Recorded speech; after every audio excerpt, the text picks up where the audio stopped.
we present an idea, that is Anthropology PYQ Roundtable, something which is very essential for the students preparing for UPSC Civil Services examination with Anthropology Optional. So what we are actually trying to do in this roundtable, and one dimension is how to use the PYQs in your Anthropology Optional preparation. Or the other way around, we can put the question in the other way around, why we should actually deal with the PYQs. It of course applies to every subject, not only optional but also GS. But here in this case, in case of UPSC optional, the nature of questions, first of all you will get an idea on the nature of questions when you see the PYQs, how they are coming, right? Are they straight, are they twisted, are they part of the syllabus or not, right? Are they out of the syllabus? Whether the words that are mentioned in the question, they are picked up directly from the words mentioned in the syllabus or something deeper from the syllabus. And this analysis also reflects the trends that are actually appearing in the last few years, in the last 5 years, last 7 or 8 years. And in my analysis, there was a clear shift right from 2018 onwards. In again 2020, there was another kind of a shift.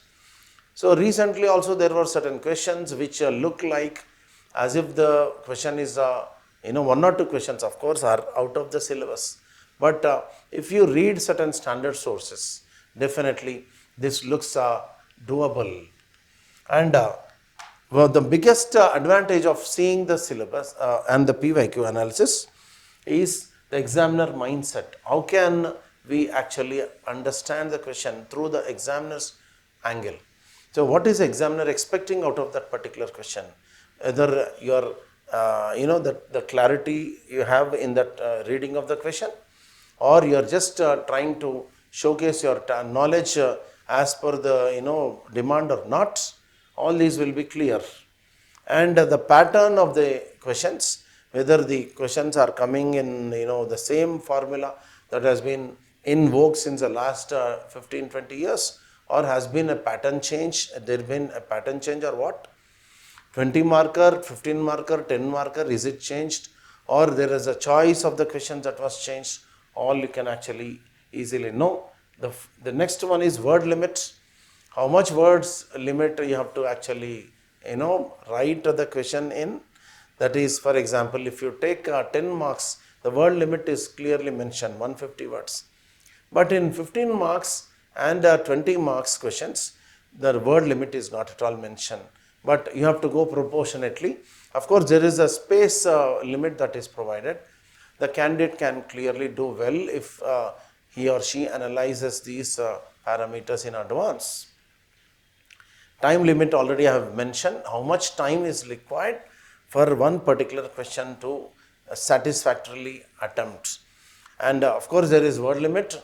The smartness lies when you try to write the answers and show to us how much time you are spending, whether you are spending too much time or too little time. Or many students complain that I don't get sufficient time, and the entire ball game goes to time management. So time limit also you can actually calculate when you do the PYQ analysis. So how to use this PYQs also shows your preparedness, and how much preparedness you have based on the questions that have come up. So where you actually stand, what is your understanding of the basics, the concepts, the applied part, and any current developments that are happening. So in all the 4 parameters, the PYQs will reflect that understanding. So going further, if you take the nature of questions, as I have already told you, whether they can be direct or not, and if the questions are direct, what kind of assessment will be done by the examiner. And mostly the advantage with Anthropology Optional is the questions are basically direct. Most of the questions are actually direct.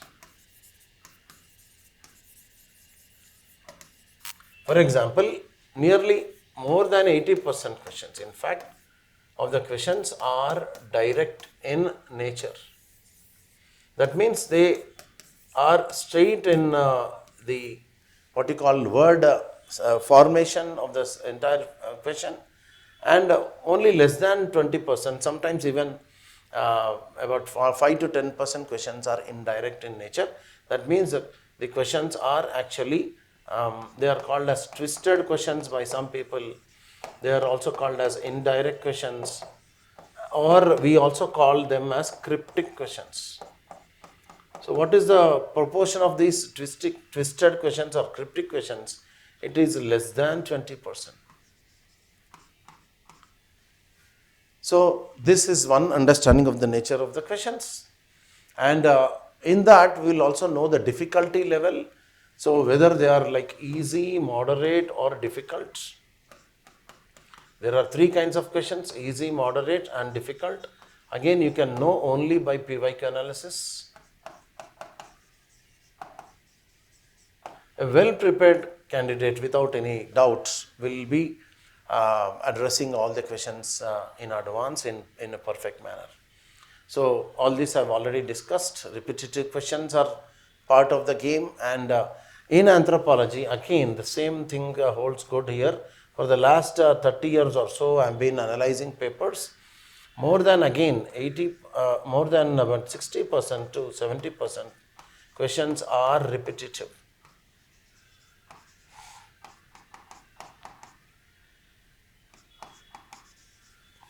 So when questions get repeated, that means you have some kind of already focused area. Certain you can go with some what you call intensive preparation, selective preparation you can do, and you can master some areas, and you can see which are the areas that are scoring. And whether the questions are lengthy also is an idea you get in the nature of the questions, and how many parts the question has. Whether the first part demands more weightage, or the latter part of the question that demands more weightage. Whether those parts are of the same chapter, or both the chapters have one part from one chapter, one part from the other. All that also you can know from the question paper analysis, my dear friends. And the examiner gives certain leading words. What are the leading words? Certain times the examiner talks about the idea called discuss. Certain times the examiner uses the term describe. Certain times the examiner asks about to evaluate. Very rarely the word comment is used. So in that context, leading words also hold the key here. We'll go to the next one.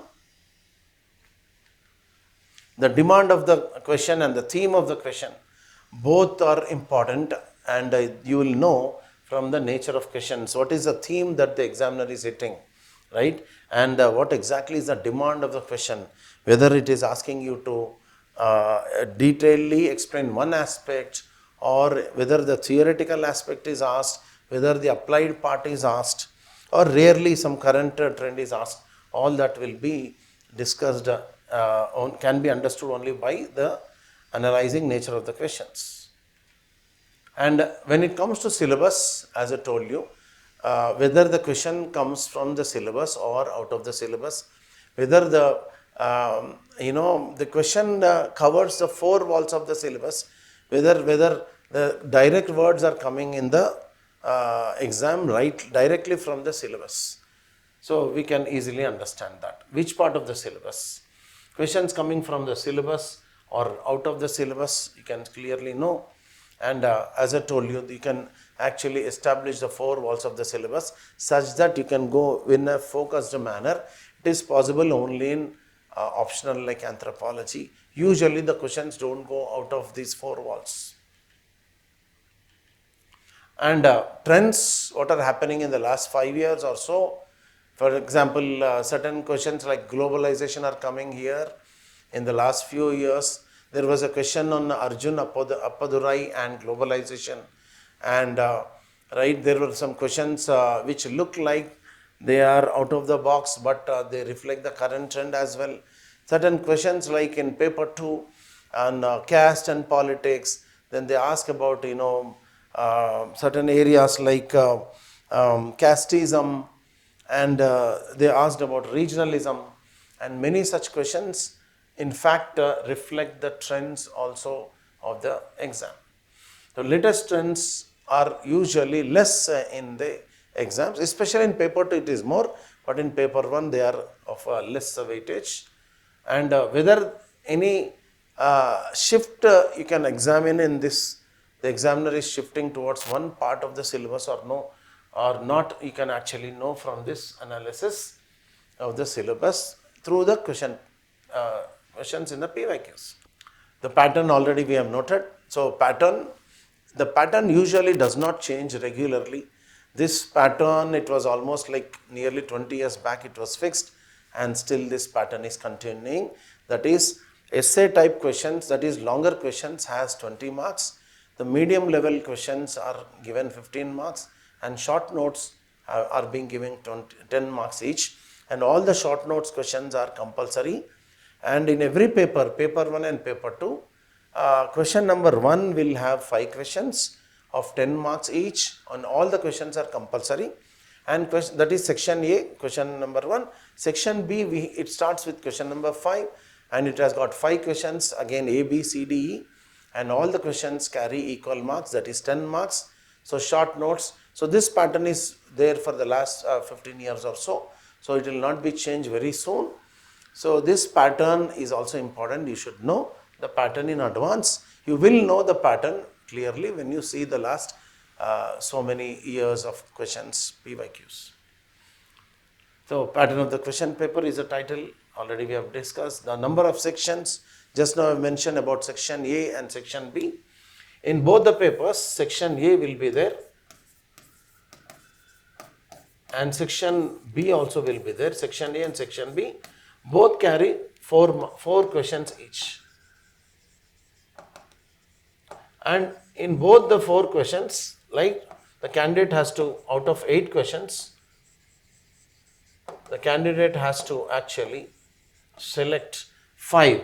So there is a choice, 5 out of 8. So 5 into 250, so that will give you 5 into 50, 5 into 50, that will give you 250 marks.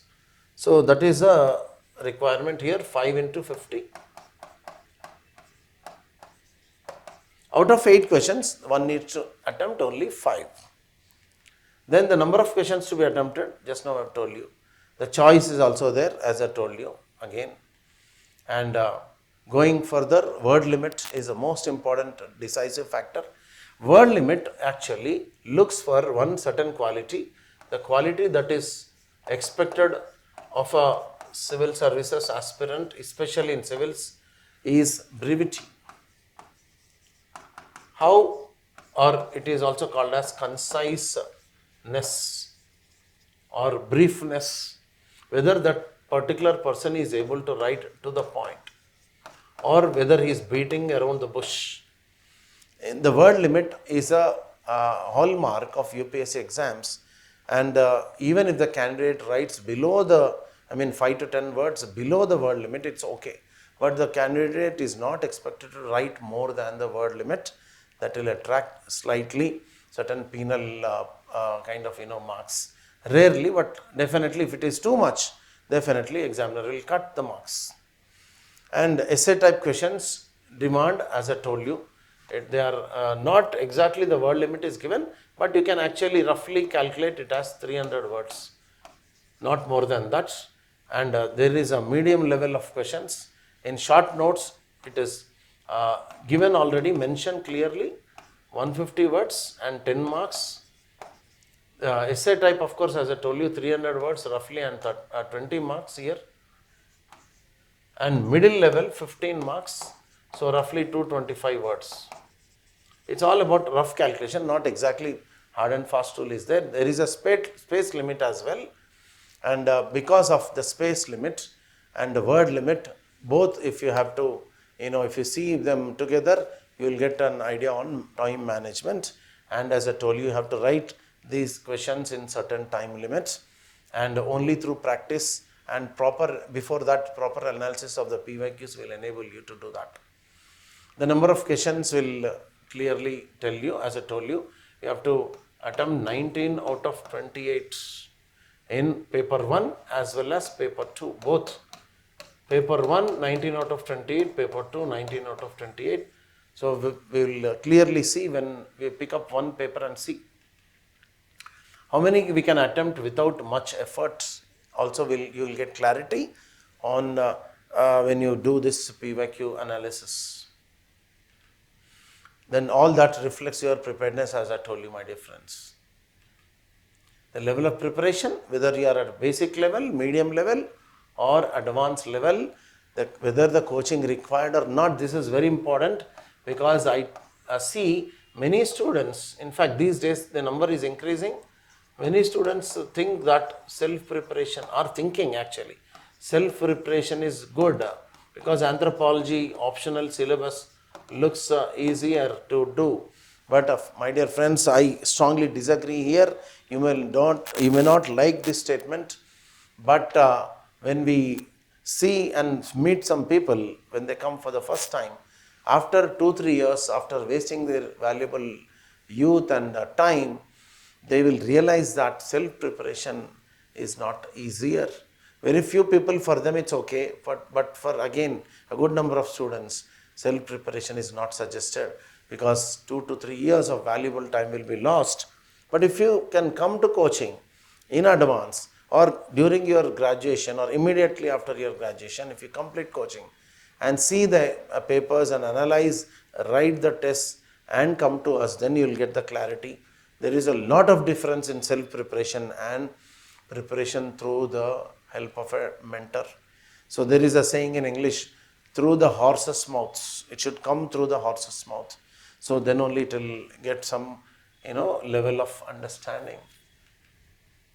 Whether the test series to be taken or not, your PYQ analysis will tell you. It will also point whether you can go for a mentorship or not, how much level is required to you to better their performance every year.